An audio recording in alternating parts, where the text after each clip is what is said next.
नमस्कार, माझं नाव सौ निशाताई मधुकर असाल, आनंदघन आश्रमाच्या संचालिका अध्यक्षा। मी अशा लोकांसाठी काम करते ज्यांना घरच नाही, ज्यांना नातंच नाहीये, ज्यांना कोणीच नाहीये। कोणी पोलीस लोकांनी आणलेलं असतं, कोणी हॉस्पिटलला अनाथ म्हणून भरती झालेलं असतं, किंवा कुठल्या आश्रमात कोणी भरती झालेलं असतं, तर त्या आश्रमात खूप काही त्रास देत असताना ते लोक बाहेर काढतात आणि ते कुठून तरी कोणाला तरी माझ्या आश्रमाची, आनंदघन आश्रमाची माहिती असते, ते लोक आश्रमापर्यंत त्यांना पोहोचवतात। आता याच्यातल्या काही आजी माझ्याकडे, दुर्गाजी आणि निर्मलाजी, ह्या मातोश्री आश्रममधून आलेल्या आहेत। त्यांना मला वाटतं 5 वर्ष लोटून गेलेलं आहे आणि बरेचसे लोक माझ्याकडे की 7-7, 8-8 वर्षापासून इथे आहेत। तर मला असं वाटतं की व्यक्ती आहे तर त्यांना घर नसतं किंवा नातं नसतं असं मुळीच नसतं। ते काही रोडला निर्माण झालेले नसतात किंवा आकाशातून पडलेले नसतात। प्रत्येक व्यक्तीला हे नातं असतंच, कोणी ना कोणी असतंच। लांबचं का नातं जवळचं नसेल तर लांबचं तरी असतंच, पण ते नातं अशा लोकांना स्वीकारायला तयार नसतं। कोण ह्यांचा त्रास घ्यावा किंवा ह्यांना सहारा द्यायला तयार नसतात, त्यांच्याशी काही बोलायला तयार नसतात किंवा ह्यांना जवळ घरात त्यांच्या ठेवायला पण तयार नसतात। आता सिस्टर आहेत साळवे म्हणून, त्यांचं सरनेम साळवे आहे। तर त्या तळेगावच्या आश्रमात होत्या एका, मग कोरोनामध्ये आश्रम चालक एक्सपायर झाला आणि त्यांना ससूनला ऍडमिट केलं होतं। त्या बऱ्या झाल्यानंतर कुठल्याच आश्रमाने त्यांना ऍडमिशन दिलं नाही किंवा त्यांना घ्यायलाच तयार नव्हते, कारण त्यांना कोरोना झाला। की आनंदघन आश्रमाची कोणाला तरी माहिती होती, त्या लोकांनी आनंदघन आश्रमापर्यंत त्यांना पोहोचवलं। मग त्याच्यानंतर मी त्यांना आश्रमात घेतलं, त्यांना जवळ घेतलं की खरोखर त्या मानसिक संतुलन हरवलेलं होतं त्यांचं आणि त्यांना बोलायचंही कळत नव्हतं, कानातून पाणी येत होतं, अगदी नाकातून पाणी येत होतं, त्यांना काहीच सुचत नव्हतं। म्हणजे मी आता कुठे जाऊ, कसे राहू, कुठे जाणार, मला कोण सांभाळणार, हे खूप काही त्यांच्या डोक्यामध्ये टेन्शन होतं आणि ह्या दुःखात अगदी त्या वाहत गेल्या होत्या। त्याच्यानंतर बरेच दिवस मी त्यांना ट्रीटमेंट दिलं, त्यांना अगदी व्यवस्थित केलं आणि त्या मला वाटतं 3-3.5 वर्षापासून आता सिस्टर साळवे सिस्टर आनंदघन आश्रमात राहतात। तर सिस्टर, आता तुम्ही स्वतः तुमचं थोडंसं सांगताय का या इथे आणि तुम्ही कशा परिस्थितीत आल्या होत्या? नमस्ते, माझं नाव सुचित्रा साळवे, मी आनंदघन वृद्धाश्रममधून बोलते। आमच्या मॅडम निशाताई मधुकर असतात।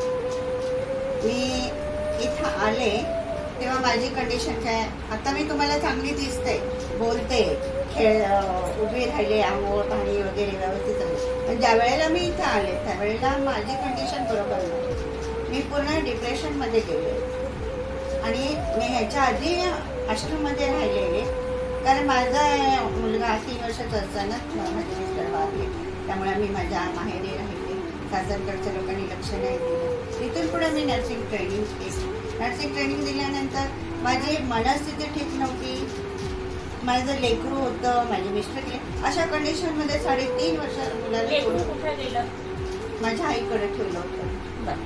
त्यामुळे अशा कंडिशनमध्ये नर्सिंग ट्रेनिंग करायचं म्हणजे कठीण काम होतं माझ्यासाठी, म्हणजे अगदीच कठीण काम होतं। 3.5 वर्ष परत माझ्या मुलापासून लांब राहायचं म्हणजे फार कठीण काम होतं। अशा कंडिशन परिस्थितीमध्ये असताना कशा ना कशा परिस्थितीमध्ये आमचे नर्सिंगचं बॉन्ड भरावं लागायचं।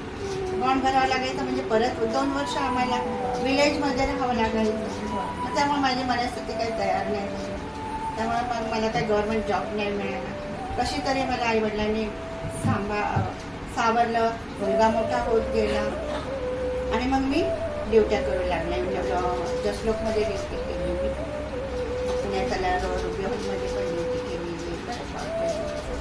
आणि अशा रीतीने काही काळानंतर मग माझा मुलगा 25-26 वर्षाचा झाल्यानंतर माझ्यानंतर मी कशी पूर्ण अनाथ झाली, आईवडील गेले, मिस्टर गेले, माझा मुलगा गेला, पूर्ण अनाथ झाल्यानंतर मी आश्रमच गाठलं, कारण प्रत्येकाच्या घरात भाऊजाईच्या घरामध्ये, बहिणीच्या घरामध्ये राहायचं 2 दिवसापेक्षा जास्त नाही। अशा ठिकाणी आश्रमात राहिल्यानंतर मी तिथं त्यानंतर 10 वर्ष राहिल्यानंतर मला कोरोना झाला. कोरोना झाल्यानंतर जवळजवळ मी 21 दिवस सिरियस होते, म्हणजे 21 दिवस ॲडमिट होते हॉस्पिटलमध्ये. मग रिकव्हरी रूम, मग जनरल वॉर्ड अशा काही. आता मग डिस्चार्ज झाला. पण आमच्या ते पहिल्याची मॅडम म्हणाली नाही तुम्ही नाही यायचं, परत तुम्ही जरी झालं तर कोरोना आमच्या पेशंट होणार, आम्हाला सगळ्यांना कोरोना. त्यांना जीव तोडून सांगते की नाही होणार कोरोना, पण नाही, त्यांनी काय ॲक्सेप्ट केलं. नंतर मग एक कपल्स होतं, त्यांनी मला ताईंच्या इथंच आणलं, ह्या आश्रममध्ये आणलं आणि म्हणाल्या ताई सांगायची. मग ताई आल्या संध्याकाळी, त्या म्हणाल्या कोण आहे म्हणून, तर मी म्हटलं मी आहे म्हणे. म्हटलं सुचित्रा सांगा. ताईने बघितलं, मी त्यांच्या पुढे रडायला लागले, डिप्रेशनमध्ये गेले, मला काहीच सुचना. मला उठल्या खुर्चीवरून, मला जवळ घेतलं, गळ्यात हात घातला. त्यावेळेला मला जाणवलं अरे बापरे, आई असावी तर अशी असावी. म्हणजे आईचं ते काहीच त्यांचं जागं झालं. आणि ते म्हणाल्या मी आहे ना, तुम्ही कशाला नाराज होता. अक्षरशः असं वाटत होतं आपण जगलो कशासाठी, वाचलो कशासाठी, आपण आपला जीव देऊन टाकावं, मरून जावं, काहीतरी खावं आणि मरून जावं. पण या आजारातून वाचवलं. ताई म्हणाल्या नाही, तुम्हाला वाचवलं, तुम्हाला माझ्यामध्ये आणलं, तुम्ही पण सगळ्यांमध्ये मिक्स व्हावं. त्या आयुष्याचे जे काही दिवस राहिले असतील ते दिवस आनंदाने घालवण्यासाठी परमेश्वराने तुम्हाला माझ्याकडे. ज्यावेळेस त्यांनी मला जवळ घेतलं, आई होती तेव्हा आईचं काही कळलं नाही, पण त्यांनी मला जवळ घेतलं तेव्हा कळलं अरे आईचं काहीच असतं ते कसं असतं. तर हे असं असतं आईचं काही. हे घाबरू नको, संकटात आई कशी नसती, मी आहे ना तुझ्याबरोबर. अशा ताई मला म्हणाल्या नाही, मी आहे तुझ्याबरोबर, आनंदाने राहा, आनंदाने. अशा आमच्या ताई, मी माझं सगळं जे काही वाईट विचार होते ते त्यांनी घालून टाकले आणि हळूहळू मी सेटल होत गेले. आणि तसंच ह्या आश्रमामध्ये आम्हाला सकाळी उठल्याबरोबर आम्हाला चहा बिस्किट मिळतो, 8 वाजता नाश्ता मिळतो. नाश्ता रोज वेगळा नाश्ता, शिरा, पोहे, खांड, केळी, डोसा वगैरे प्रत्येक दिवसाचा एक एक नाश्ता. दुपारी जेवण, कुणाला ज्वारीची भाकरी पाहिजे, बाजरीची भाकरी, नाचणीची भाकरी, जे पाहिजे ते तुम्ही खा. परत 4 वाजता चहा होतो. संध्याकाळी वरण भात, भाजी, पोळी, भाकरी काय आवडेल ते. असं नाही की आश्रम म्हणजे एखाद्या हॉस्टेलमध्ये काहीतरी रूल्स रेग्युलेशन, असं काही नाही. परत 12 महिने गरम पाणी, पिण्यासाठी फिल्टरचं पाणी. अशा म्हणजे आरोग्याकडे आमच्या ताई आम्हालाची खूप काळजी घेतात. आणि आम्ही काही त्यांना अर्निंग कॅपॅसिटी नाही आहे, आम्ही काही त्यांना काही देऊ शकत नाही त्यांना. आणि कुठल्याच प्रकारचे आमचं शरीर पण थकलेले आहे, तर आम्हाला आमच्याकडून कुठल्याच प्रकारची मदत पण होणार नाही. उलट ते म्हणतात तुम्हाला काय कमी पडलं का, हे आणू का, ते आणू का. आणि त्यांच्या घरचे पण आहे, ते वेल सेटल आहेत, तरी पण त्यांच्या घरचे पण आम्हाला काहीतरी येताना स्वीट बॉक्स आणतील, फ्रूट्स आणतील. आणि जरी थोड्या वेळ मी तुमचा घेते की आम्ही नातू त्यांचा म्हणजे मुलीचा मुलगा, तेव्हा तो 3.5-4 वर्षाचा असेल, आता थोडा मोठा झालेला आहे. पण मला पण त्याचं बघून आश्चर्य वाटलं. तो स्वीट आम्हाला वाटायला लागला. त्याला म्हटलं काय आहे, तर माझ्या मम्मीचा बर्थडे आहे म्हणून. अरे वा म्हटलं. मग तो प्रत्येकाच्या दे म्हटलं मी वाटते. नाही तो काय म्हणाला, नाही मी देतो, बरं तू दे. मग त्याचे डॅडी आवाज द्यायला लागले, प्रहार. एक आवाज दिला, थांबा म्हटला. दुसरा आवाज दिला, थांबा ना, आजींना मला स्वीट देऊ द्या, आजी गरीब आहेत ना. म्हणजे हा जो वारसा सेवाभावी आहे, ती सेवाभावी त्याच्या आजीकडून आलेली आहे. आणि इथून पुढे पण त्यांचं हे कार्य पुढे चालत राहणार आणि पुढे चालत राहावं अशी आमच्या सर्वांची प्रार्थना आहे. आणि आपल्या सर्वांनी, आपलं नाव मोनाली ताई, आपल्या ताई, यांनी सर्वांनी आमच्या ताईंना, आमच्या आईला, आमच्या मॅडमला अगदी आपले त्यांच्या पाठीशी राहा, त्यांना हातभार लावा अशी आमची अपेक्षा. परमेश्वर तुम्हाला दीर्घायुष्य देईल. आणि मॅडम असंच काही महिला स्वतःच्या मुलांना घेऊन जीव द्यायला सुद्धा जातात आणि ते आम्हाला कुठून तरी कळतं किंवा कोणीतरी इथे घेऊन येतं. मग तसे रात्र असो दिवस असो, आम्ही तशाच महिला घेऊन आम्ही पोलीस स्टेशनला जातो. तिथे व्यवस्थित माहिती देतो त्या महिलांची आणि त्या महिलांचा 1-2 महिने काही दिवस सांभाळ करतो, जेणेकरून त्यांच्या घरचे लोक येत नाहीयेत, कारण त्यांना रिलेटिव्ह असतात ना.